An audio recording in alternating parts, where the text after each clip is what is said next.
भाई साहब नमस्कार। मेरे हाथ में है पेपर 2 आपके जेई एडवांस के पेपर का, जेई एडवांस के पैटर्न टेस्ट पेपर का। अच्छा ठीक है, हमारा सब्जेक्ट यानी कि फिजिक्स कहाँ से स्टार्ट हो रहा है? 18 तक मैथमेटिक्स, देन फिजिक्स फ्रॉम 19 से 19 से स्टार्ट हो रहा है। तो आइए क्लास शुरू करते हैं डिस्कशन का।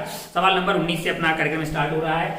उम्मीद है कि आपको ये पेपर भी पेपर 1 की तरह इजी ही लगा होगा। पहला सवाल देखते हैं, फोटो बनाते हैं भाई साहब मैकेनिक्स के सवाल, तो फोटो से ही अपना काम हो जाता है। एक ब्लॉक है, इसका मास है 3 kg। ब्लॉक का मास क्या है? 3 kg है। और ये कनेक्ट किया गया यहाँ से पुली से, और यहाँ से क्या हो रहा है कि यहाँ से ये कनेक्टेड है एक और ब्लॉक से। इसका नाम है, ये ए है, ये बी है, और ये है आपका 2 kg। अच्छा भाई साहब बहुत बढ़िया। यहाँ की टेंशन को T1 बोला गया है, यहाँ की टेंशन को T2 बोला गया है। ठीक है, और क्या इंफॉर्मेशन है कि यहाँ का म्यू जो है, यहाँ का म्यू आपको सवाल में क्या दिया हुआ है? 0.3 दिया हुआ। मैंने कहा अच्छा, तो कोएफिशिएंट ऑफ फ्रिक्शन बिटवीन, वाह दैट्स स्मूथ है, यहाँ पे स्मूथ है, बहुत बढ़िया। और इसको कनेक्ट किया गया एक पुली के थ्रू। यहाँ किसके थ्रू से कनेक्ट किया गया है? एक 10 kg के ब्लॉक से। किससे कनेक्ट किया गया है? यहाँ पे एक 10 kg के ब्लॉक से। मैंने कहा बहुत बढ़िया भाई साहब, बहुत शानदार हो। Then choose the correct options. अच्छा, अब आप ध्यान से देखें, ध्यान से अगर आप देखें तो हमें पहले ये देखना है कि क्या यहाँ पे स्लाइडिंग स्टार्ट होगी कि नहीं होगी, यानी ये मूव करेगा कि नहीं करेगा। मैंने कहा अगर आप ध्यान से देखें तो यहाँ पे आएगा 100 न्यूटन। अगर ये रुका रहेगा तो ये आएगा 100। ये अगर 100 आएगा तो यहाँ पे लगेगा 100। मतलब इसको रोकने के लिए यहाँ पे जो नॉर्मल लगनी चाहिए, यहाँ तो स्मूथ है भाई साहब। इन दोनों की टेंशन आपके पास क्या होनी चाहिए? इन दोनों जगहों पे आपके पास, अच्छा ये टेंशन तो सेम रहेगी भाई। T1 यहाँ पे है, T1 मान लो, और इसको क्या मान लो? T2 मान लो। तो इसका मतलब ये दोनों किसके बराबर होना चाहिए? 50-50 की। अच्छा अगर ये 50 हुआ तो यहाँ का फ्रिक्शन जो है फिर 50 से बड़ा होना चाहिए लिमिटिंग। मैंने कहा पहले यहाँ का लिमिटिंग फ्रिक्शन निकाल लेते हैं। लिमिटिंग होगा क्या?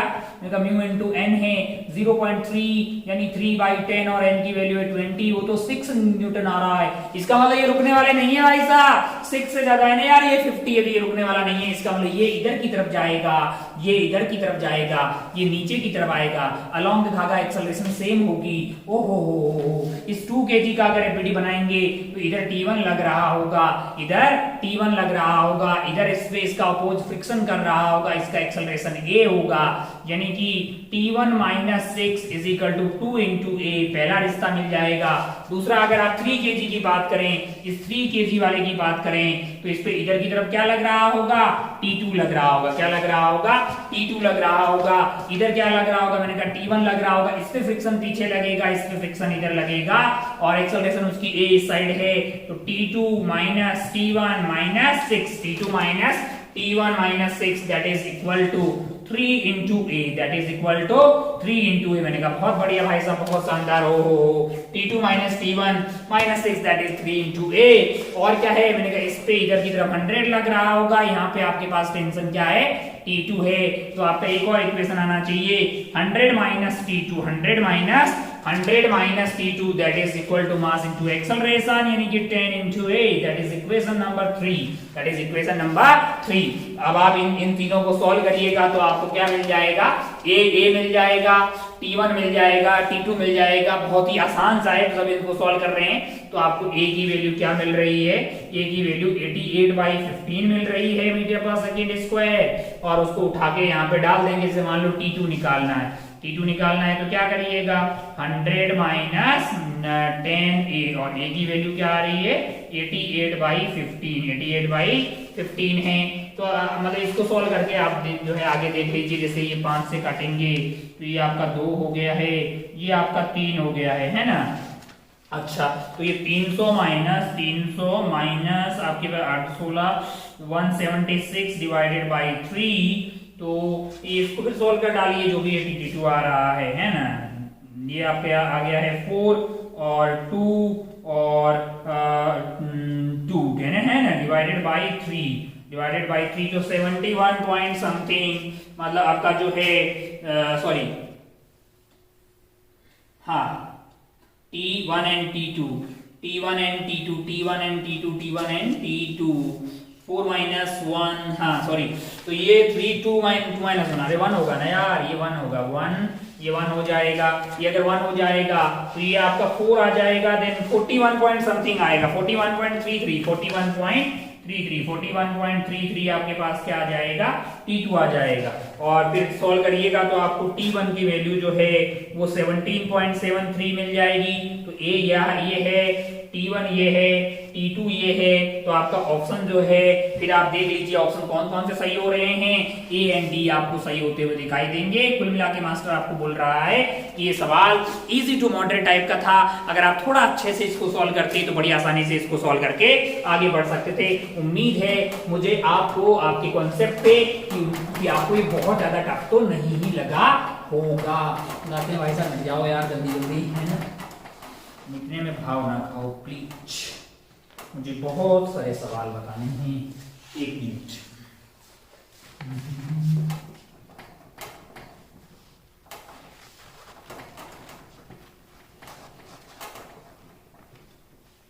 चलिए 19 के बाद नेक्स्ट सवाल हमारे पास कौन सा है, नेक्स्ट सवाल हमारे पास है 20, कौन सा वाला, 20। अब जरा 20 में देखिए क्या चीज है, 20 में इस तरह का एक आइटम है, अगर आप ध्यान से देखें तो इस पे नॉर्मल किस साइड लग रहा होगा, इधर लग रहा होगा, टेंशन कैसे लग रहा होगा, ऐसे लग रहा होगा, वेट कैसे लग रहा है, नीचे लग रहा है, वेट कैसे लग रहा है, इधर लग रहा है। अब ये इक्विलिब्रियम में, किसमें है, इक्विलिब्रियम में, तो नेट फोर्स क्या होना चाहिए भाई साहब, 0 होना चाहिए, यानी कि tension vector plus normal vector plus W vector is equal to null vector. मैंने कहा अच्छा, बहुत बढ़िया।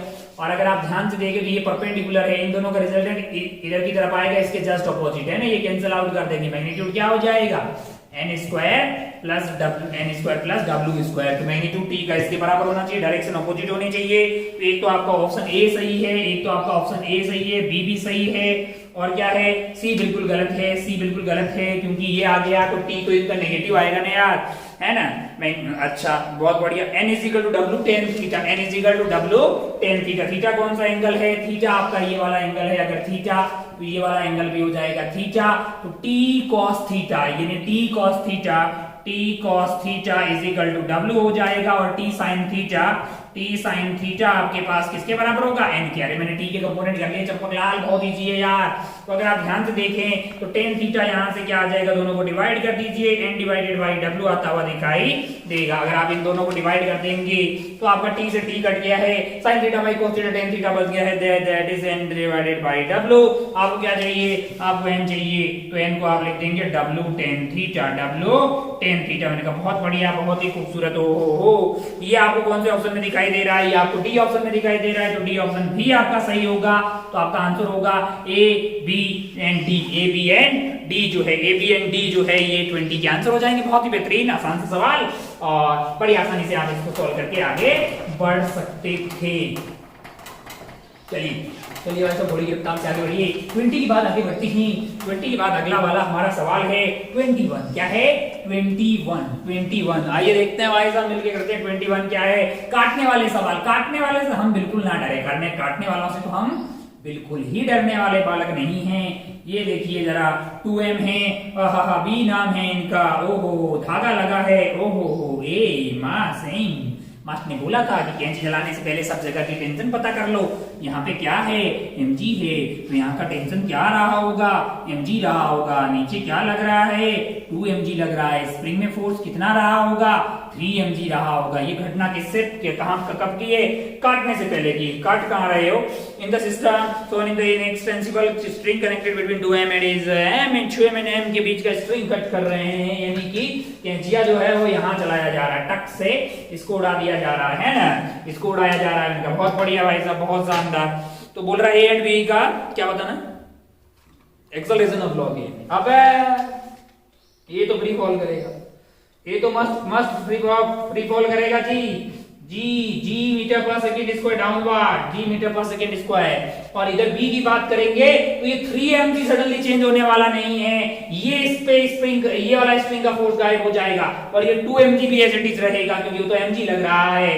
तो अब जस्ट आफ्टर अगर बात करेंगे 2 mg तो इधर लग रहा होगा 3 mg, इसमें कोई परिवर्तन नहीं होगा, ये वाला mg जो गायब हो जाएगा टेंशन, लेकिन 2 mg लग रहा होगा, नेट फोर्स इस पे आएगा mg यानी एक्सेलरेशन ऊपर की तरफ आ जाएगी कि कितनी mg divided by 2m, mg divided by 2m। तो एक्सेलरेशन क्या आ रही है आपकी g/2 ऊपर की तरफ, g/2 ऊपर की तरफ, एक्सेलरेशन ऑफ b आएगी आपके लिए g/2 ऊपर की तरफ, एक्सेलरेशन ऑफ a आएगी आपके लिए g डाउनवर्ड। तो ऑप्शंस की अगर बात करें तो ऑप्शन है A B C and D, option A सही है, ऑप्शन बी गलत है, ऑप्शन सी सही है, ऑप्शन डी गलत है ना भाई साहब। बहुत बढ़िया, बहुत ही खूबसूरत, बहुत ही लल्लू पल्लू सवाल। एक पढ़ने वाला बालक, रोज क्लास अटेंड करने वाला बालक, रोज होमवर्क करने वाले के लिए कोई बहुत ज्यादा टफ चीज था ही नहीं। आइए आगे बढ़ते हैं, ये था आपका सवाल नंबर 21। 22 पे बढ़ते हैं, कौन से वाले सवाल पे? 22 वाले सवाल पे। 21 हो गया भाई साहब, आगे बढ़ते हैं 22 पे। देखिए जरा क्या है 22 जरा ध्यान से देखिए। Horizontal range and maximum height attained by the projectile when projected from the ground are R and H. मैंने कहा ठीक है भाई साहब, बहुत बढ़िया। एक प्रोजेक्टाइल की बात कर रहे हो, इसको फेंक दिया ऐसे टक से, तो ये आपका आर आ गया, ये आपका एच आ गया, कोई भी अंधा आदमी इसको बना लेगा। लो भाई साहब, लो ऑल अब क्या हो रहा है? Projected from the ground there is no wind blowing. मैंने कहा विंड नहीं बह रही है, मतलब आप ये बोल रहे हो एक्सेलरेशन जी डाउनवर्ड है सिर्फ if the wind start blowing so that the constant horizontal acceleration। अच्छा, पुराने जमाने में एक्सेलरेशन आपकी सिर्फ और सिर्फ जी डाउनवर्ड थी, लेकिन अब नए वाले में क्या होगा? नए वाले में एक्सेलरेशन जी डाउनवर्ड तो रहेगी सही, इधर की तरफ g/4 भी आ गई है। तो भैया वर्टिकल में कोई चेंज होने वाला नहीं है, वर्टिकल में कोई चेंज नहीं होने वाला है, यानी कि y डायरेक्शन में कोई चेंज नहीं होने वाला है, x में चेंज होने वाला है। अच्छा, टाइम ऑफ फ्लाइट कहां से आता है? मैंने कहा y डायरेक्शन से आता है, तो टाइम ऑफ फ्लाइट में कोई चेंज होने वाला नहीं है, तो क्या चेंज हो जाएगा? टाइम ऑफ फ्लाइट में कोई चेंज होने वाला नहीं है। अच्छा, ये क्या था? मैंने कहा ये भी तो y में है, ये भी मैक्सिमम हाइट भी तो क्या है? y में ही है, तो मैक्सिमम हाइट में चेंज होने वाला नहीं है, टाइम ऑफ फ्लाइट में होने वाला नहीं है, तो क्या चेंज हो जाएगा? मैंने कहा इधर की रफ्तार है u cos थीटा, पहले आपकी रेंज हुआ करती थी u cos theta into t, लेकिन अब क्या होगा? मैंने कहा u cos थीटा इंटू, अब टाइम पीरियड तो वही है लेकिन एक्सेलरेशन भी है, ut plus half, acceleration horizontal में क्या है? g/4 into t square S equal to ut plus half t square लगा देंगे, इसमें रेंज बढ़ जाएगी भाई साहब। अब रेंज बढ़ जाएगी टक से, अरे हाँ कि नहीं यार? मैक्सिमम हाइट यही रहेगी, मैक्सिमम हाइट यही रहेगी, मैक्सिमम हाइट यही रहेगी, मैक्सिमम हाइट वही रहेगी पुराने वाली, लेकिन रेंज जब बढ़ जाएगी, ये जो r डैश है, ये जो r डैश है वो अलग होगा। अरे हाँ कि नहीं यार? इजी है, बहुत इजी है यार। y डायरेक्शन में जो भी वेक्टर, जो भी क्वांटिटी है, उसमें कोई परिवर्तन होने वाला नहीं है। हॉरिजॉन्टल में रेंज आप जब निकाल रहे हैं तो आप s ut plus half t square लगाते हैं हॉरिजॉन्टल, वो तो एक्सेलरेशन हॉरिजॉन्टल में पहले 0 थी, तो आप u cos theta into time of flight कर देते। इस बार क्या होगा? u cos theta into time of flight plus half into acceleration in x, जो कि g/4 इनटू टाइम पीरियड का स्क्वायर। आसान है, बहुत आसान है, हताश परेशान निराश किसी भी पॉइंट पे होने की जरूरत नहीं है। आइए देखते हैं कि भाई साहब ऑप्शंस कौन-कौन से यहाँ पे सही होने चाहिए। भाई इसमें new maximum height will be remain h, मैंने कहा सही बात है, a b c d, ए बिल्कुल सत्य है भाई साहब। New maximum height will be greater than h, मैंने कहा पागल है क्या? मैक्सिमम हाइट में कोई चेंज नहीं होगा। और new horizontal range can be, यहां मैंने कहा कैन बी r प्लस है, मैंने कहा r से बड़ी होगी, है ना? वो r से बड़ी होगी, r प्लस h के बराबर हो सकती है, इसमें कोई दोहराई वाली बात नहीं है। New horizontal range will be remain r, मैंने कहा विचार आपके गलत है, तो आपका आंसर हो जाएगा a एंड c, आपका आंसर हो जाएगा a एंड c। भाई साहब आगे बढ़िए, हो बहुत बढ़िया। ये था सवाल नंबर 22। आगे बढ़ते हैं सवाल नंबर 23 पे। सवाल नंबर 22 के बाद आगे बढ़ते हैं सवाल नंबर 23 पे। वक्त की बहुत ज्यादा कमी है इसमें, 22 के बाद में आगे बढ़ती हैं सवाल नंबर 23 पे। क्या है सवाल नंबर 23? जरा ध्यान से देखिए। Two particles, one with a constant velocity of 50 metre पर second and the other with uniform acceleration of 10 metre पर second square start moving simultaneously from the same position in the same direction, they will be at a distance of 125 metre from the each other। मैंने कहा अगर आप ध्यान से अगर आप देखें, दो पार्टिकल है, एक का नाम राम अनिता रखते हैं, एक का नाम बबीता रखते हैं। और start with two particle, one is constant, ये पहले चल रहा है 50 मीटर पर सेकेंड की रफ्तार से, और एंड अदर विद यानी इसकी इनिशियल रफ्तार 0 है लेकिन एक्सेलरेशन इसकी क्या है 0 है, इसकी एक्सेलरेशन क्या है 10 मीटर पर सेकंड स्क्वायर। मैंने कहा अच्छा भाई साहब 0 स्टार्ट में वाह वाह वाह, पहले आगे कौन जाएगा, पहले मैंने कहा भाई साहब ए आगे जाएगा बी पीछे रहेगा। एक वक्त ऐसा आएगा जब दोनों के बीच में या ए मान लो यहाँ है बी मान लो यहाँ तक पहुंचा है, फासला आपका क्या हो गया है 125 मीटर। फिर मैंने कहा ए भाई साहब आगे बढ़ता रहेगा, बी अब बहुत तेजी से आगे बढ़ेगा। मान लो ए यहाँ पे पहुंचा, बी आपका बहुत ज्यादा आगे पहुंचा, तो ये केस ऐसा भी हो सकता है कि अब भी इनके बीच का फासला जो है 125 मीटर हो सकता है और उसके बाद में बी बहुत आगे निकल जाएगा क्योंकि बी की एक्सेलरेशन है भाई साहब, बी के पास क्या है एक्सेलरेशन है, बी के पास क्या है बी के पास एक्सेलरेशन है। इनका बहुत बढ़िया बहुत शानदार हो। तो अब अगर आप ध्यान से देखें तो दो ऐसा टाइम हो सकता है, एक तो घटना ये हुई है और एक घटना ये हो, है कि नहीं यार। अच्छा बहुत बढ़िया। तो अब आपको बोल रहा है कि टाइम पता कीजिए, हाँ टाइम को पूछा है, same position find the time. अब आप ध्यान से देखिए, मान लो कि t पे ये घटना हो रही है, t पे ये घटना हो रही है, तो इसने कितना कवर किया होगा डिस्टेंस यहां तक पहुंचने में, मैंने कहा इसने किया होगा 50t। क्या किया होगा 50t। मान लो कि भाई t=t1 पे पहला वाला घटना हो रहा है तो 50t1। अच्छा बहुत बढ़िया। और दूसरे वाले ने तब तक कितना गया होगा, मैंने कहा s=ut plus half a t1 का स्क्वायर। अरे ये तो 5t1 का स्क्वायर गया होगा, बड़ा कौन है 50t1 माइनस 5t1 का स्क्वायर इज इक्वल टू 125। यानी कि अगर आप 25 से अगर आप ध्यान से देखें तो आप ध्यान से देखें 5 से काट दीजिए तो आपका हो गया है t1 का स्क्वायर। क्या हो गया है t1 का स्क्वायर और ये माइनस इधर आके हो जाएगा माइनस 10t1 और 5 से करेंगे तो 25 इज इक्वल टू 0।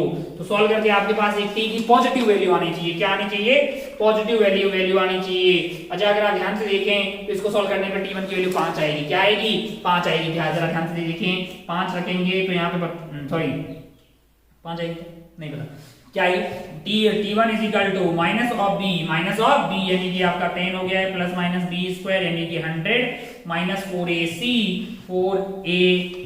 इज 25 है ना डिवाइडेड बाई 2a। अच्छा 2a इज 1 तो क्या आ गया ये आपका 0 हो गया भाई, तो ये आ गया 5 सेकेंड। क्या आ गया है 5 सेकेंड। बहुत बढ़िया बहुत शानदार। ये 25 और 25 50 और 25 मौजूदा 5 सेकेंड आ गया एक, तो एक आपका t1 हो गया। लेकिन यहाँ पे ये जब घटना होगी मैंने कहा ये t=t2 पे हो रही होगी तब तक क्या होगा, मैंने कहा ये यहाँ से यहाँ तक पहुंच गया होगा कितना 50t2 और ये भाई साहब कहां तक पहुंच गए होंगे, ये पहुंच गए होंगे हाफ at स्क्वायर मतलब 5t1 की जगह क्या हो जाएगा 5t2 का स्क्वायर। अरे इतने दूर पहुंच गए होंगे यार, यहां से ज्यादा कौन होगा इस बार 5t2 का स्क्वायर 5t2 का square minus 50t2 that is equal to 125। है कि नहीं यार कोई टफ है क्या, कोई बहुत टफ है क्या। अरे बहुत लल्लू सवाल है, बहुत ही लल्लू सवाल है। t2 का स्क्वायर माइनस 5 से डिवाइड कर दो वहां से, इसलिए इसे सही जल्दी जल्दी बता दे रहा है। तो t2 का स्क्वायर माइनस ये कर दिया तो आपके पास 10t2 आ गया है प्लस आपके पास जो है 125 में 25 बार जाएगा यानी माइनस 25 इज इक्वल टू 0। अच्छा बहुत बढ़िया भाई साहब बहुत शानदार हो t2 का स्क्वायर माइनस 10। अच्छा इसको सॉल्व करेंगे तो अपने पास क्या आने वाला है t2 की वैल्यू, t2 की जो पॉजिटिव वैल्यू होगी वही हमारे काम की होगी क्योंकि टाइम कभी नेगेटिव नहीं हो सकता है। माइनस b यानी कि आपका 10 हो गया प्लस माइनस b स्क्वायर यानी कि 100 माइनस 4ac यानी आपका आ गया है 4ac करेंगे 4ac यानी प्लस हो जाएगा 4 into 25 डिवाइडेड बाई 2a यानी कि 2 आ गया है। अरे ये क्या हुआ, ये तो आपको आ गया है 100 प्लस 100 यानी 200 यानी कि 10 प्लस 10 रूट 2 डिवाइडेड बाई 2। अरे ये क्या हो गया है 5 कॉमन आ जाएगा, माइनस वाला नहीं लेंगे काय को कि माइनस वाला नहीं लेंगे, काय को नहीं लेके लाला नेगेटिव नहीं हो सकता, टाइम नेगेटिव नहीं हो सकता है तो 5 आ गया है और ये आ गया है 1 plus root 2 second 1 plus root 2 second. जरा ध्यान से देखिए ऐसा कोई ऑप्शन है क्या 5 into 1 plus root 2 is again A option available. तो हमारे आंसर कौन से सही होंगे, ए बिल्कुल सही है, बी बिल्कुल सही है, सी गलत है, डी गलत है। आप बोलेंगे T3 ऐसा कोई टाइम होगा जहां पे ये केस पॉसिबल है, फिर से आगे जाके मैंने कहा फिर कभी पॉसिबल नहीं है कि भागता रहेगा बहुत आगे और ये फिर दुनिया जो है फिर जो फासले हैं उनके बीच के उनके दिलों के बीच का फासला फिर 120 से काफी ज्यादा बड़ा होता रहेगा। अच्छा भाई साहब बहुत बढ़िया, ये सवाल था 23। आगे बढ़ते ही 24 पे आगे बढ़ते ही 24 वाले सवाल।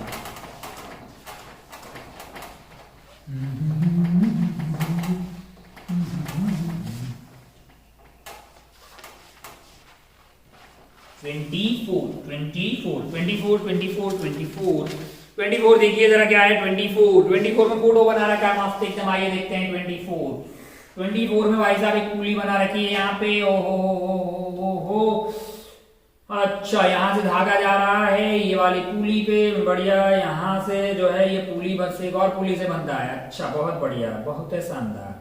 ये धागा यहाँ से ऐसे फोल्ड हो रखा है, यहाँ पे ऐसे फोल्ड हो रखा है। और यहाँ पे क्या हो रहा है, यहाँ पे एक ब्लॉक है जिसका मास m है, उसको लटका रखा है। और यहाँ पे क्या लगा रखा है, एक ब्लॉक है जिसका मास है कैपिटल M। अच्छा, और ये वाली पुली को यहाँ पे कनेक्ट कर रखा है। मैंने कहा बहुत शानदार, बहुत ही खूबसूरत। हो all the pulleys are like smooth string are light and extensible. Consider the case when m is equal to 2m। इस ये वाला केस ले लीजिए। अब आप बोलिए कि भाई साहब पता करो एक्सेलरेशन ऑफ m क्या होगा, एक्सेलरेशन ऑफ m क्या होगा। मैंने कहा अच्छा, एक्सेलरेशन नेट फोर्स क्या होगा, net force on m tension in the string connecting, ये वो सब पता कर सकते हैं। उसमें क्या है बे, ये बहुत इजी है यार, हम तो बहुत टफ चीजें करके आए हैं। अच्छा, मान लीजिए कि भैया इसकी एक्सेलरेशन है आपकी, इसकी एक्सेलरेशन a1 मान लीजिए, इसकी एक्सेलरेशन क्या मान लीजिए, a2 मान लीजिए। अरे अच्छा, आप बोलेंगे नीचे और ऊपर क्यों मानी, अरे भाई मेरी मर्जी यार, सॉल्व करके पॉजिटिव आ गया तो ठीक माना है, उल्टा नेगेटिव आ गया जो माना उसका उल्टा है। यहाँ की टेंशन को क्या मान लेते हैं, टी मान लेते हैं। टक टक टक T T T T T T T T T T, यानी यहाँ पे सब जगह क्या होगा, टी टी टी होगा। अरे है कि नहीं यार। और ये इस वाली पुली के ऊपर लग रहा है टी टी टी, नीचे क्या लग रहा होगा 3t, क्योंकि पुली कैसी है, मासलेस है। नीचे इस पे क्या लग रहा होगा mg, इस पे क्या लग रहा होगा 2mg, है ना ना। अब मैंने बढ़ा लिया है किसको, 2mg minus T is equal to 2ma1। पहला रिश्ता आ गया भाई साहब। यहाँ से बोलो लाला 3t minus mg is equal to m into a2। एक और रिश्ता हमें चाहिए होगा, जो कि क्या होगा a1 एंड a2 के बीच का। आइए पॉइंट मेथड लगाते हैं। इसका a2 होगा, अगर इसका एक्सेलरेशन a2 होगा तो ये ऊपर की तरफ a2 से जा रही होगी, अलोंग दिस धागा acceleration must be same. Point method लगे, टक टक टक टक टक टिक टिक टिक टिक।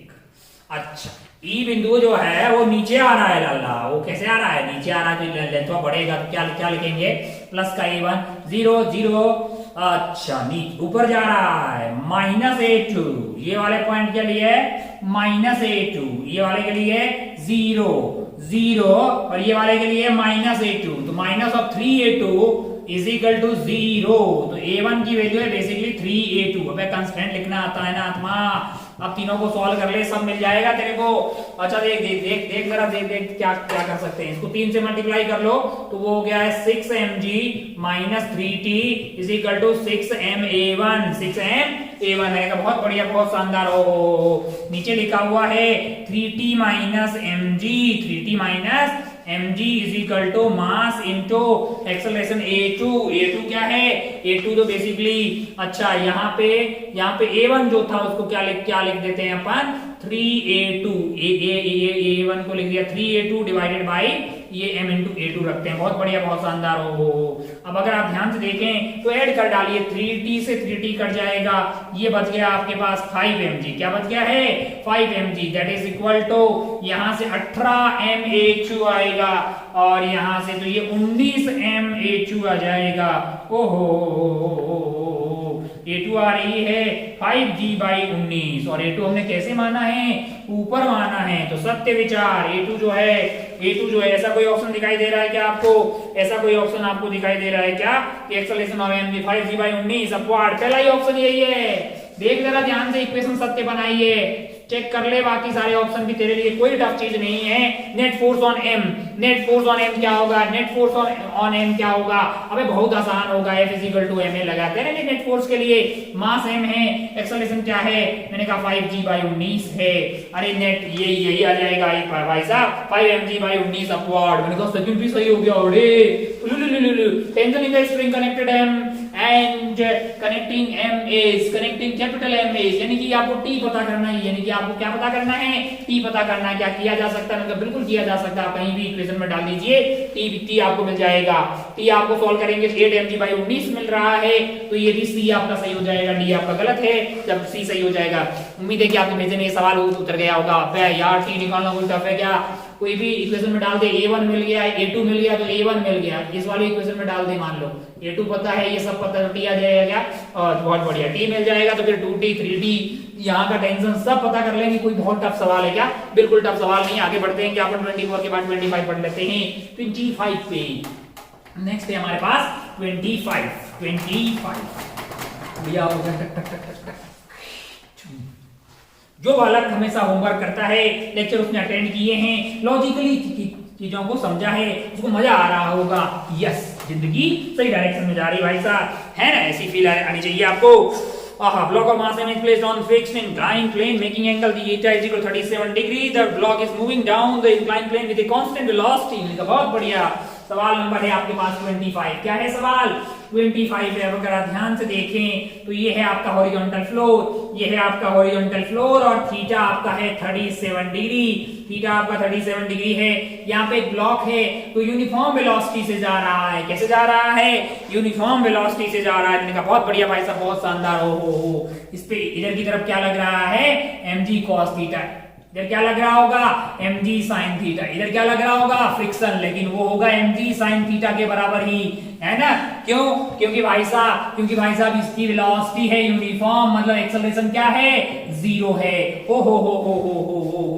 अगर आप ब्लॉक की एबीडी बनाएंगे तो ब्लॉक पे इधर क्या लग रहा है mg sin थीटा, इधर क्या लग रहा होगा आपके लिए नीचे की तरफ क्या, सॉरी इसकी परपेंडिकुलर डायरेक्शन में क्या लग रहा है mg cos थीटा, है ना। और ये आपका क्या हो जाएगा इधर की तरफ mg sin theta, mg sin theta. अच्छा भाई साहब बहुत बढ़िया, बहुत शानदार। तो इसके बराबर ही इधर की तरफ इस पे नॉर्मल लग रहा होगा mg cos थीटा, है ना। अच्छा बहुत बढ़िया, बहुत शानदार। ओहो, अब अगर आप ध्यान से देखें तो ऑप्शंस पे देखते हैं अपन, क्या खेलते हैं ऑप्शंस पे, A B C D। पहला ऑप्शन पढ़ते हैं भाई साहब, the horizontal component of net reaction exerted by plane on the block is zero. The horizontal component of net reaction exerted by the plane on the block, horizontal component of net reaction exerted by the plane on the block is zero। अगर आप ध्यान से देखें तो reaction में अपन बातें करते हैं कांटेक्ट फोर्स की, कौन से वाले फोर्स की, कांटेक्ट फोर्स की। अब अगर आप ध्यान से देखें तो इस वाले ब्लॉक ने, मतलब इस वाले ब्लॉक पे क्या क्या लगाया गया है, मैंने कहा ये वाला ब्लॉक अगर आप ध्यान से देखें इस वाले ब्लॉक पे सरफेस ने क्या क्या लगाया है, इधर की तरफ आपके लिए लगाया है mg cos थीटा। क्या लगाया है mg cos थीटा। इधर की तरफ क्या लगाया है mg sin थीटा। अरे हाँ की नहीं यार, ये फ्रिक्शन है लाला, ये नॉर्मल है, इन दोनों का रिजल्टेंट बेसिकली ऊपर की तरफ mg ही आएगा। अरे हाँ की नहीं यार, अरे ये mg ही है भैया, ये mg ही है, ये एंगल आपका थीटा है, ये एंगल आपका थीटा है। तो अगर आप ध्यान से देखें तो ये एंगल आपके लिए हो गया थीटा, ये 90 माइनस थीटा, ये एंगल है थीटा। अरे mg cos थीटा और mg sin थीटा तो कंपोनेंट है यार। तो हॉरिजॉन्टल जीरो हो गया ना, जब रिजल्टेंट सीधा वर्टिकल mg आ गया है। हमको तो लगता है कि पहला वाला बिल्कुल सही है। The magnitude of net reaction exerted by plane on the block is not less than mg। अबे mg के बराबर है, तो mg से कम कैसे होगा, पागल है क्या, सत्य विचार। The magnitude of net reaction exerted by the plane on the block is not greater than mg। अब चोमू है क्या, जब mg के बराबर है तो बड़ी कैसी होगी यार, जरा ध्यान से देखें। If the mass of block is now doubled the net force on the block still remain the same. अच्छा नेट फोर्स जीरो है, ब्लॉक पे नेट फोर्स क्या है, जीरो है। अरे वो तो जीरो होगा ही भाई, m की जगह m डैश कर ले तो यहाँ m डैश आ जाएगा सब जगह, तो जीरो ही तो आएगा ना यार, जीरो ही आएगा। उसको m की जगह m डैश करेंगे तो ये भी m डैश हो जाएगा, m डैश, तो सब बैलेंस हो गया ना यार। अरे यार भैया सब m की जगह m डैश कर लोगे, डबल कर लो 2m, तो ये टिक टक सब बराबर, जीरो ही आएगा, इसमें कोई दोहराने वाली बात नहीं है। तो अंतर हो गया आपका ABCD, अंतर हो गया ABCD। आगे बढ़ते हैं भाई साहब, घोड़े की रफ्तार से आगे बढ़ते हैं। कोई पैराग्राफ टाइप का आइटम दिया हुआ है यहाँ पे, जरा ध्यान से देखिए क्या है यहाँ पे एक पैराग्राफ टाइप का आइटम दिया हुआ है। Question number 26, 27, 28 will be asked on the basis of this paragraph। Okay, इसको उड़ाते हैं भाई साहब, इसको उड़ाते हैं।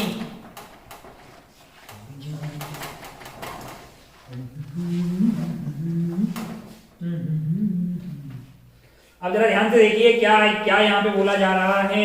क्वेश्चन नंबर 26, 27 एंड 28 जो है वो इस पैराग्राफ के बेसिस पे बोला जाएगा। कुछ जानकारियां दी गई है, यहाँ वेलोसिटी ऑफ रिवर है और यहाँ पे है आपका velocity of swimmer. Swimmer can swim in still water. Still water मतलब velocity of swimmer with respect to water है, ये बात आप जानते हैं। 5 मीटर पर सेकेंड यानी कि ये वाली रफ्तार आपको 5 मीटर पर सेकेंड दी हुई है।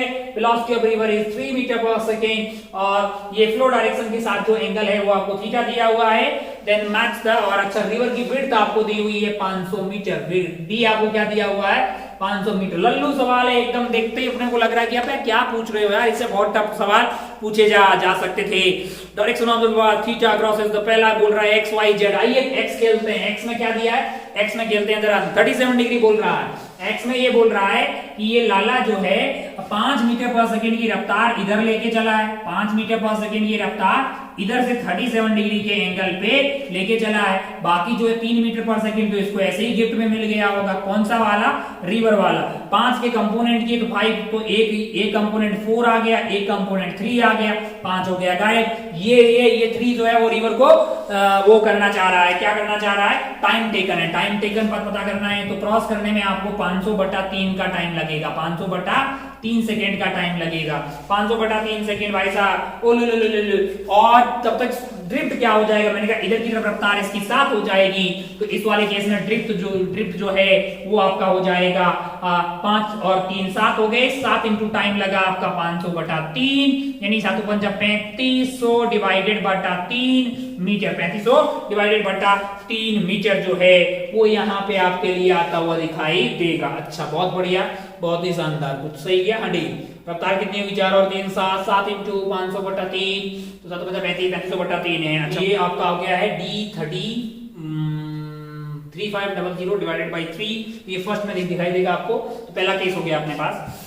अब आगे बढ़ते हैं दूसरा वाला केस। दूसरे वाले ये कौन सा था भाई साहब, ये x था। y वाले में क्या है, y वाले में आपके पास ऐसा है भाई साहब। y वाले में आपने इधर स्टार्ट हो गए भाई साहब 5 मीटर पर सेकेंड की रफ्तार से, आपको मिल गया है गिफ्ट में 3 इधर की तरफ। ये वो वाला केस होता है जहां पे आप शॉर्टेस्ट टाइम में आप पाथ जो है इसको कवर कर देते हैं, लेकिन हाँ ड्रिफ्ट आपका कुछ हो जाएगा, आप यहाँ कहीं पहुंच जाएंगे इसकी बजाय। तो टाइम आपको क्या लगेगा, टाइम लगेगा 500 डिवाइडेड बाई 5 यानी कि 100 सेकेंड। टाइम क्या लगेगा 100 सेकेंड और ड्रिफ्ट क्या आ जाएगा आपका, रफ्तार है आपकी इस 5 का हॉरिजॉन्टल में कोई कंपोनेंट नहीं आएगा, ओनली आपका रिवर वाला ही रहेगा।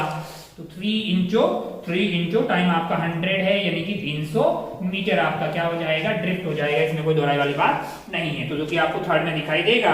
और इसके बाद जो जेड वाला ऑप्शन है, जेड वाला भी देख लेते हैं लगे यार। जेड में क्या है, जेड में भाई साहब ऐसा है, ये रिवर है और आपने इधर की तरफ रफ्तार दी है 5 और ये वाला एंगल आपका यहाँ से क्या बन रहा है, रिवर के फ्लो डायरेक्शन से जो एंगल है वो आपका आ रहा है 127 डिग्री यानी कि ये 90 हो गया, तो ये वाला हो गया 37 डिग्री। क्या हो गया है 37 डिग्री। तो 3 ऐसे मिल गया भाई साहब। अब 5 cos 37 डिग्री यानी कि 4 आपका यहाँ पे मिल गया है, 4 आपको यहाँ मिल जाएगा। 5 cos 37 डिग्री, 5 cos 37 डिग्री, क्या मतलब 4 यहाँ पे आ गया, 5 cos 37 डिग्री और 5 sin 37 डिग्री 3 ये आ गया। तो अगर आप ध्यान से देखिए ये 3 से ये 3 कैंसिल आउट हो जाएगा, बचेगा सिर्फ ये वाली रफ्तार। तो ये वो वाला केस है जहां पे ड्रिफ्ट आपकी मिनिमम होती है और वो 0 होती है, वो ड्रिफ्ट आपकी 0 हो जाएगी। तो टाइम यहाँ पे क्रॉस करने में क्या लगेगा, टाइम आपको क्रॉस करने में लगेगा 500 डिवाइडेड बाई 4 है, तो ये 124 आ गया, ये आपका क्या आ गया है 125 सेकंड आ गया। और ड्रिफ्ट क्या आ जाएगा, ड्रिफ्ट 0 आएगा, मिनिमम ड्रिफ्ट वाला केस हो जाएगा। यहाँ पे मिनिमम ड्रिफ्ट वाला केस आपके लिए होता हुआ दिखाई देगा। मैंने कहा अच्छा भाई साहब बहुत बढ़िया। अब अपन देखते हैं सवाल 26, 27 और 28 में आंसर कौन कौन सा होगा, तो बहुत आसान होगा। फर्स्ट वाले में अगर आप देखें बी ऑप्शन में जाइएगा, बी ऑप्शन में आपको x, q और 1, x का q यानी कि आपको मिलेगा q में कि कितना है 500/3 और फिर ये 1 में दिख जाएगा, तो आपका बी ऑप्शन हो जाएगा। सिमिलरली अगर आप 27 में जाइए तो डी ऑप्शन में आपको y में p में जाइए, p मतलब 100 और फिर आपको 300 कौन से वाले दिख रहा है थर्ड में, तो ये ऑप्शन आपके डी में पॉसिबल, डी में मैच होता हुआ दिखाई दे रहा है। और सिमिलरली 28 वाले में आप Z, R और सेकंड, Z आपका ये रहा, R मतलब जो है R में आपको कितना दिया हुआ है, आर में आपको 125 दिया और फिर जो है सेकंड में 0 लिखा हुआ दिखाई दे रहा है, तो आपको जो है ये कौन से वाले में होता हुआ दिखाई देगा, ये आपके लिए ए वाले में हो जाएगा। बहुत बढ़िया, बहुत ही खूबसूरत। तो ये 28 तक हो गए हैं। आगे बढ़ते हैं अपन घोड़े की रफ्तार से 29 वाले सवाल पे। कौन से वाले सवाल पे? 29 वाले सवाल पे।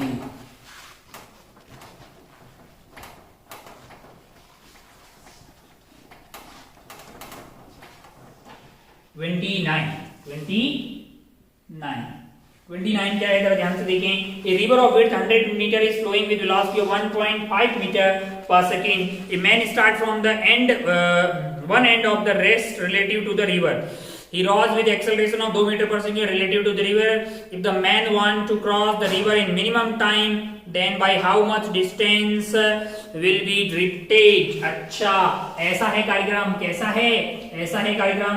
विड्थ कितनी दी हुई है? 100 मीटर आपको रिवर की विड्थ दी हुई है। मैंने कहा बहुत बढ़िया भाई साहब, बहुत ही खूबसूरत। और flowing with velocity 1.5, the man start from one end of the rest relative to the river, यानी कि इसकी रफ्तार इधर की तरफ क्या होगी आपके लिए 1. रिवर जो है, रिवर की रफ्तार इधर की तरफ क्या है 1.5 मीटर पर सेकंड है। He rows with acceleration relative to the river if the man want to cross the river in minimum time. अच्छा, और स्टार्ट कैसे हो रहा है? रेस्ट से ना, हाँ रेस्ट से। तो इधर भाई साहब की इनिशियल स्पीड क्या है 0 और एक्सेलरेशन क्या है आपके लिए 2 मीटर पर सेकेंड स्क्वायर। एक्सेलरेशन क्या है आपके लिए? आपके हॉरिजॉन्टल में मतलब ये वाले डायरेक्शन हमेशा एक्सेलरेशन रहेगी और इसमें कोई एक्सेलरेशन नहीं है। मैंने कहा ठीक है। अच्छा, if the man want to cross the river minimum time by how much distance will be drifted in river in first 5 second है।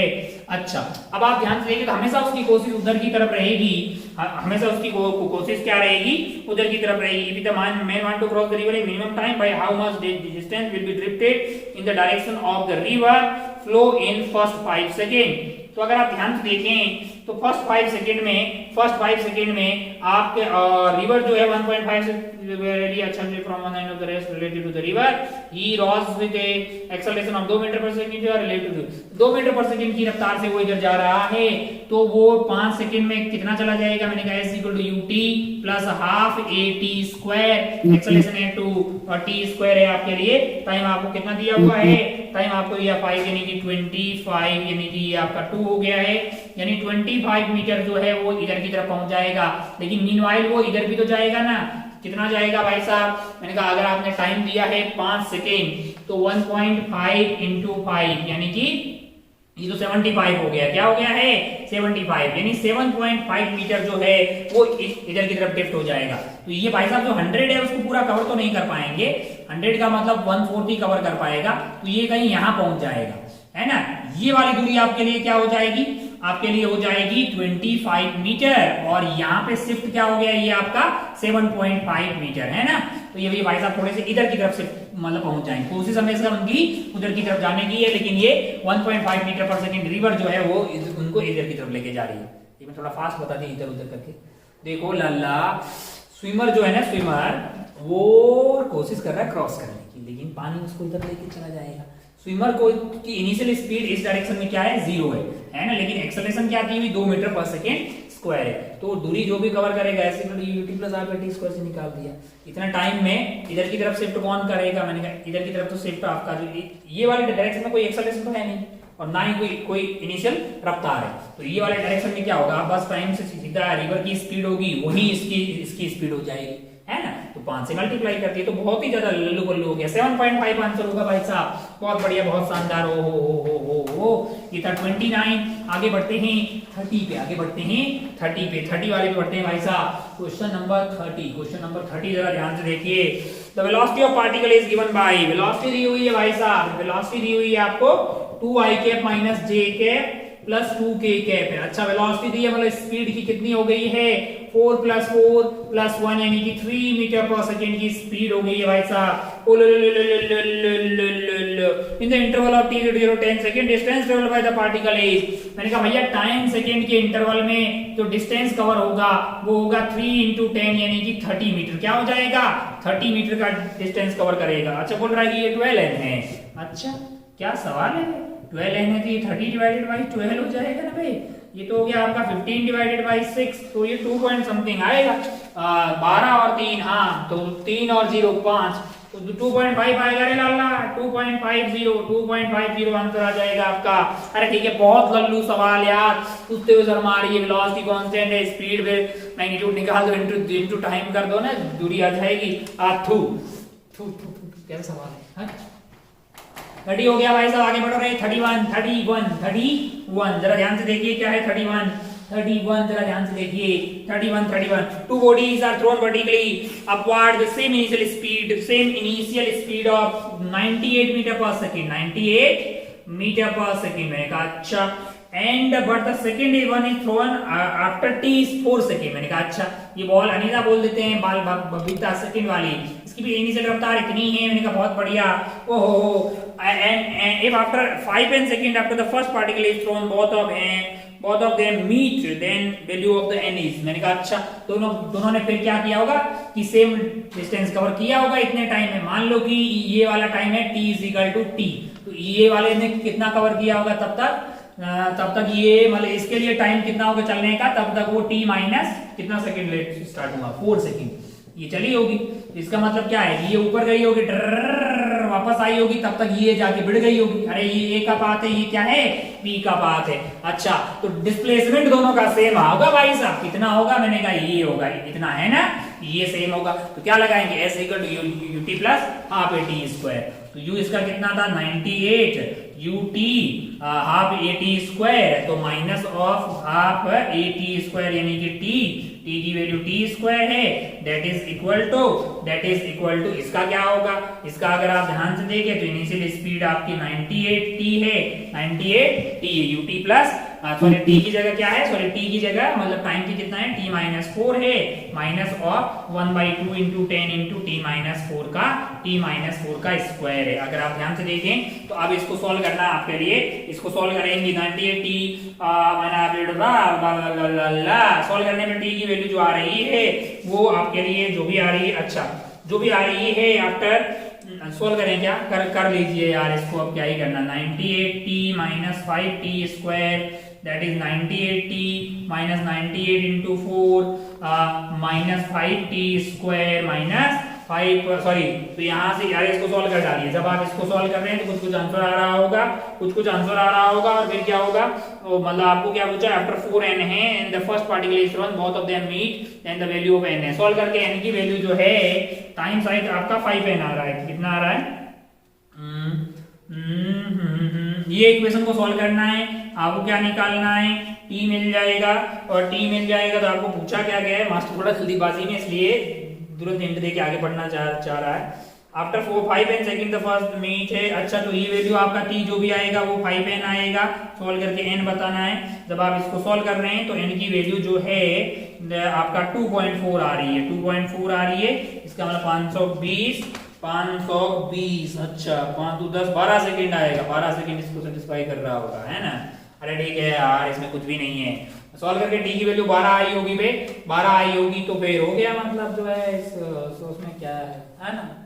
अच्छा ध्यान से देखिएगा, मतलब देखिए आगे बढ़ेंगे भाई साहब, बहुत बढ़िया लल्लू पल्लू सवाल। 31 हो गया है, 32 पे बढ़ते हैं, 32 पे 31 हो गया है। आगे देखते हैं 32 क्या है, 32 जरा ध्यान से देखिए कितने बच गए हैं यार, वक्त हो गया है अपने पास, 36 तक है। 32 देखिए, a particle is projected from the ground with a speed of 6 meter per second at an angle of cos inverse of this with horizontal, then the magnitude of average velocity of particle from its starting to the highest point। देखो मैं आपको hint दे देता हूँ, घोड़े की रफ्तार से आपने u स्पीड से थीटा एंगल पे इसको फेंक दिया है, आप कहां पहुंच गए, हाईएस्ट पॉइंट पे। एवरेज वेलोसिटी चाहिए तो आपको ये चाहिए होगा डिस्प्लेसमेंट, वो कहां से मिलेगा, मैंने कहा ये r/2 है, ये आपका h है, आपको cos थीटा सवाल में दिया हुआ है, डरने और परेशान होने की कतई जरूरत नहीं है। टाइम क्या लग रहा होगा, मैंने कहा कैपिटल T/2 लग रहा होगा आपके लिए एवरेज वेलोसिटी का मैग्नीट्यूड जो है वो आपके लिए हो जाएगा d डिवाइडेड बाई टाइम है, d की वैल्यू हो जाएगी h स्क्वायर प्लस r/2 का होल स्क्वायर डिवाइडेड बाई आपके पास क्या आ जाएगा, T/2 आ जाएगा। क्या आपको इन सब की वैल्यू रख देनी चाहिए, मैंने कहा हाँ, जो भी कार्यक्रम आएगा वो पूरा का पूरा कोस थीटा की टर्म में ले आइए और कोस थीटा की वैल्यू आपको कितनी दी हुई है, सवाल में आपको दी हुई है कोस थीटा इज बेसिकली 7√7/27 और फिर उसको सॉल्व कर डालिए। यार कोई बहुत टफ नहीं है, जब आप इसको सॉल्व कर रहे हैं ना तो इसकी वैल्यू 4 आ रही है, तो इसकी वैल्यू 4 आ रही है, सॉल्व करने कर लेंगे। क्या क्या आपको पता है ना कि h क्या होता है, क्या आपको पता है ना r क्या होता है, क्या आपको पता है ना कि t क्या होता है, सब सारी वैल्यू आपको रखनी होगी, है ना। अच्छा भाई साहब बहुत बढ़िया। अब आप बोलिएगा कि कैसे रखेंगे, तो ध्यान से देखें तो h को अपन क्या लिख सकते हैं, h हमारे लिए होता है u²/2g, तो आपका हो जाएगा u sin थीटा का स्क्वायर बाई 2g, और r क्या होगा, मैंने कहा r अगर आप ध्यान से देखें तो r है आपके पास 2u² sin theta cos theta by g, sin theta cos theta by g, और टाइम ऑफ फ्लाइट क्या है, मैंने कहा टाइम ऑफ फ्लाइट है 2u sin theta by g।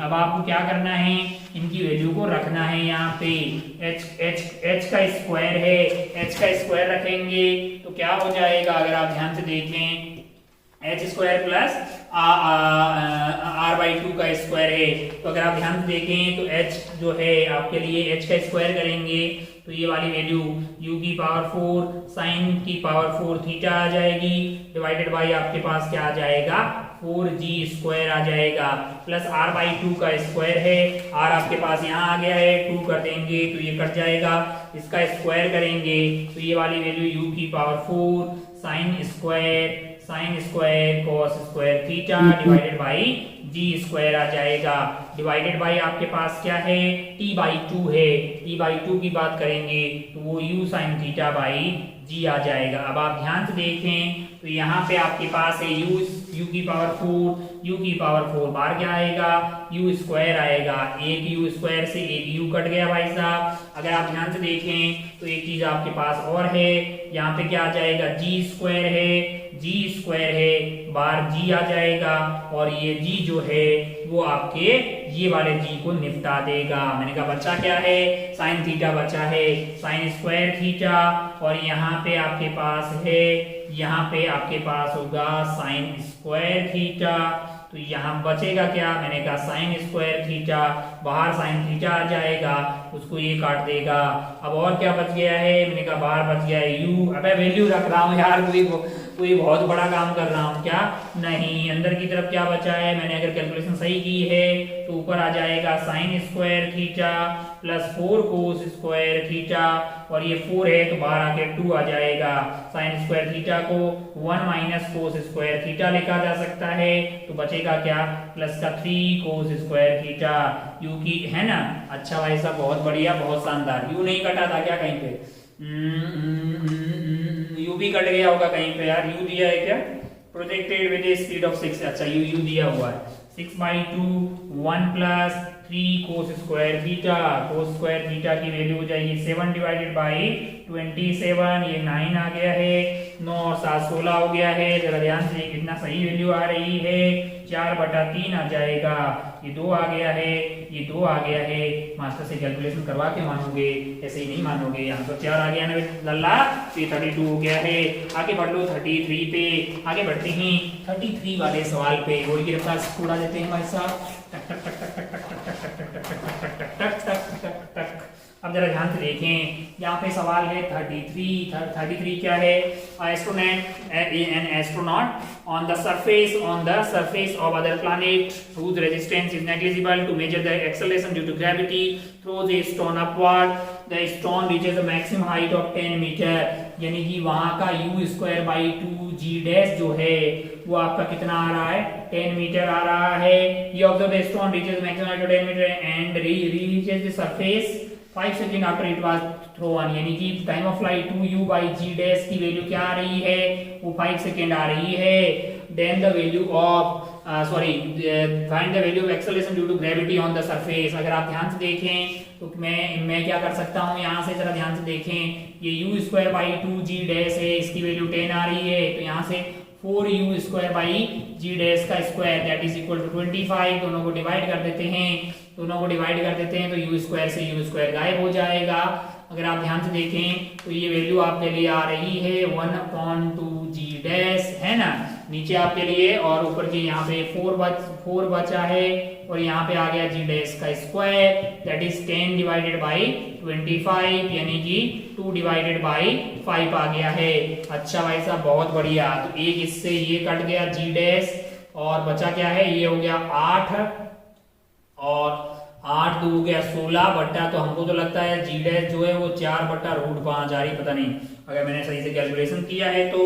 Find the acceleration due to on the planet है, क्या बचा था 2 × 5 8 4, नहीं जी डैश रूट क्यों ले रहे हो, रूट तो लेने की जरूरत ही नहीं, जी तो बचा है।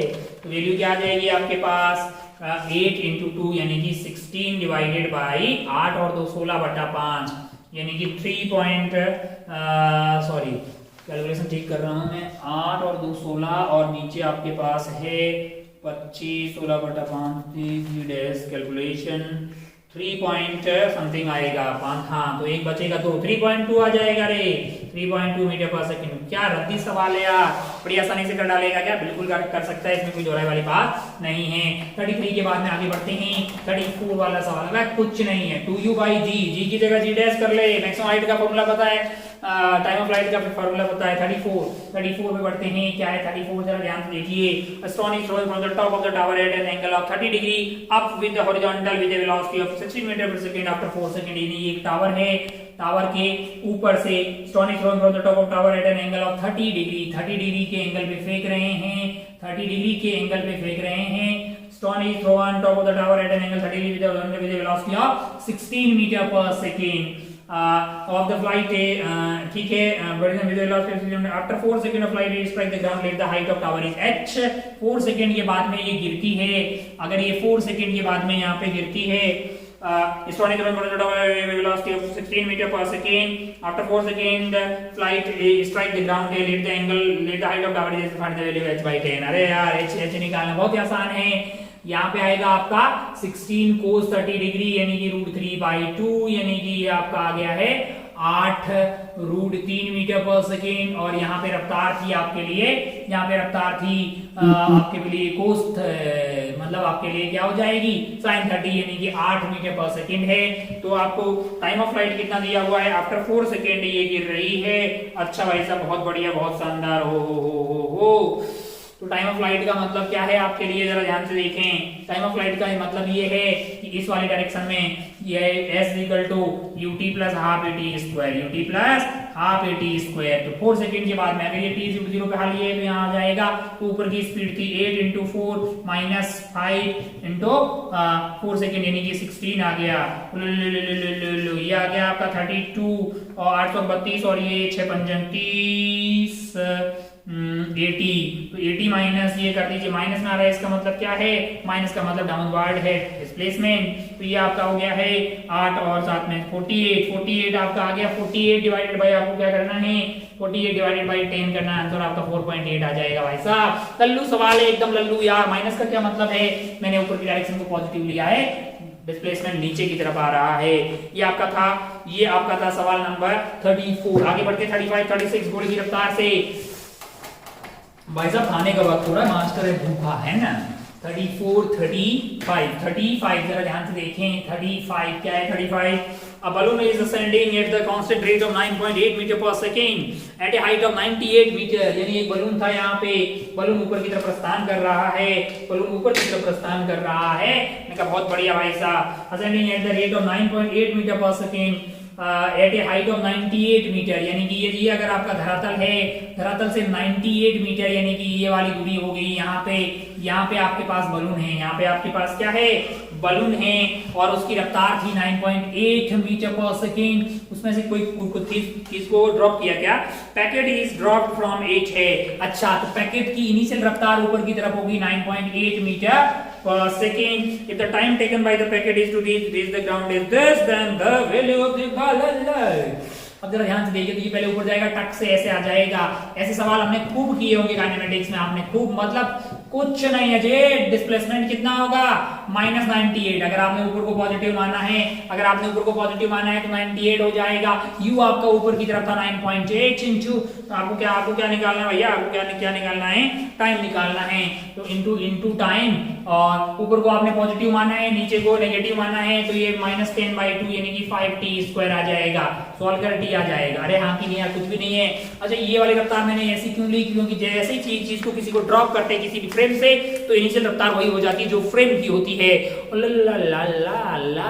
तो ऊपर, और ये घूम फिर के आएगा तो फिर नीचे ही ना। तो t = 0 पे यहाँ पे था, t = t पे यहाँ पे था। डिस्प्लेसमेंट क्या हुआ, डाउनवर्ड हुआ ना, कितना 98। मैंने ऊपर को पॉजिटिव लिया, ये नेगेटिव। अबे हो गया यार, ये सॉल्व कर ले और मतलब शायद सॉल्व करेगा तब t जो है तेरे पास ऐसा कुछ आ रहा होगा, कैसा आ रहा, पॉजिटिव आना चाहिए, t पॉजिटिव आना चाहिए। और जब सॉल्व करेंगे तो ये शायद 1 + √3 लैम्डा पूछ रहा है और आंसर बता रहा है कि 7 आएगा, तो ये शायद 21 आ जाए, पता नहीं, है ना। अरे ठीक है, अबे यार, है ना, ठीक है, बहुत बढ़िया, बहुत सुंदर होगा। तो ये सवाल हो गया 35। सॉल्व करेंगे तो आपके पास 3 × लैम्डा लिखेंगे तो लैम्डा की वैल्यू 7 आ गई। बहुत सुंदर, बहुत बढ़िया। अच्छा, मैंने यहाँ पे ये जो गलती किया है, एक्सेलरेशन को 9.8 डिवाइडेड बाय 2 करना है। यहाँ पे मुझे 9.8 डिवाइडेड बाय 2 करना है, क्योंकि ए को आपको जी को आपको 9.8 लेना है ताकि आपका आंसर एग्जैक्टली ऐसा आता हुआ दिखाई दे। तो 9.8 यहाँ पे कॉमन आ रहा है, ये बहुत सस्ता हो जाएगा भाई। 9.8 यहाँ पे कॉमन आ जाएगा ना, तो अगर आप ध्यान देंगे 9.8 इसको लाके यहाँ पे डिवाइड कर दीजिए 9.8 से, है ना। तो भाई साहब ये 10 आ गया ना, बहुत इजी है, सॉल्व कर डाल, बहुत इजी हो गया। क्वाड्रेटिक सॉल्व नहीं कर पाएगा, आइटम हो गया यार 35 के बाद में आगे बढ़ते हैं 36 लास्ट एंड फाइनल सवाल है हमारा 36 भाई साहब जरा ध्यान से देखिए। 36 देखिए, an elevator of height is ascending with a constant acceleration a when it crosses platform of bolt from the top of the elevator joint into or to hit the floor है। देखिए जरा ध्यान से देखिए, एक एलिवेटर है, यानी एक एलिवेटर मतलब लिफ्ट है। लाला पेन चल जाने यार, लास्ट एंड फाइनल सवाल का है, इतना भाव खा रहे हो।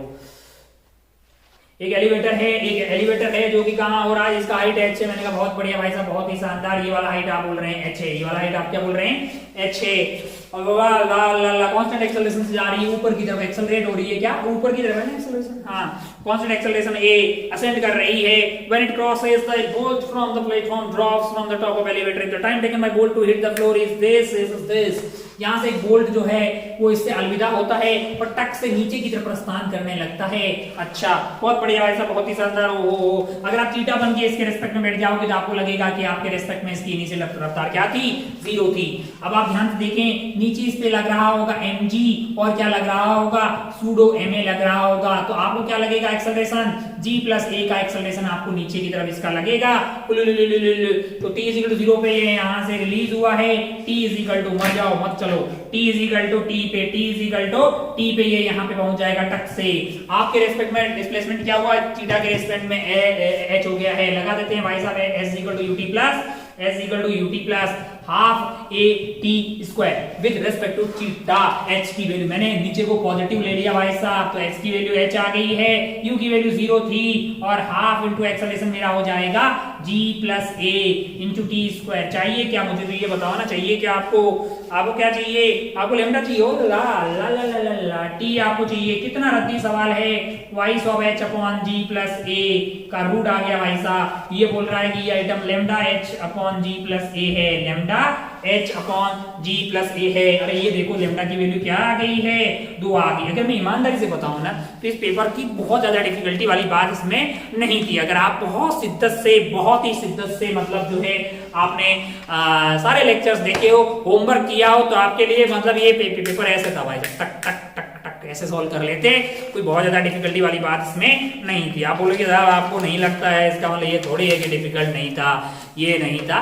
मतलब मुझे जो लग रहा है, मतलब मैं ये नहीं बोल रहा कि सारे ही आपके सही हो, पर ठीक ठाक डिसेंट नंबर इसमें आना चाहिए। बहुत ज्यादा डिफिकल्टी वाले आउट ऑफ बॉक्स टाइप के सवाल थे नहीं। अब नहीं थे तो नहीं बोलूंगा ना यार, ऐसा थोड़ी बोलूंगा कि बहुत डिफिकल्ट था, बिल्कुल कुछ मत करो, सोए रहो उठ के, ऐसा बिल्कुल नहीं है। आप जो भी आपसे गलतियां हुई है, जो भी कॉन्सेप्चुअल गलती हुई है, उसको सुधार कीजिएगा। देखिएगा कि कौन से कॉन्सेप्ट में आपको फील नहीं आई। फील आना जरूरी है। जब सब कॉन्सेप्ट की फील आती है तो फिजिक्स में सवाल अपने आप हो जाते हैं। सवाल मतलब आपको अंदर से एक अच्छा पॉजिटिव फील भी आती है कि वाह अच्छा हम कर सकते हैं, और हम कर ही सकते हैं, हम कर सकते हैं, क्योंकि हम नहीं करेंगे तो कौन करेगा यार। बाकी हमको जल्दीबाजी बहुत है, तो इसलिए अपन चलते हैं भाई साहब। अपना और अपनों का खूब ख्याल रखिएगा, मतलब है ना। जय हिंद, जय भारत, टेक केयर।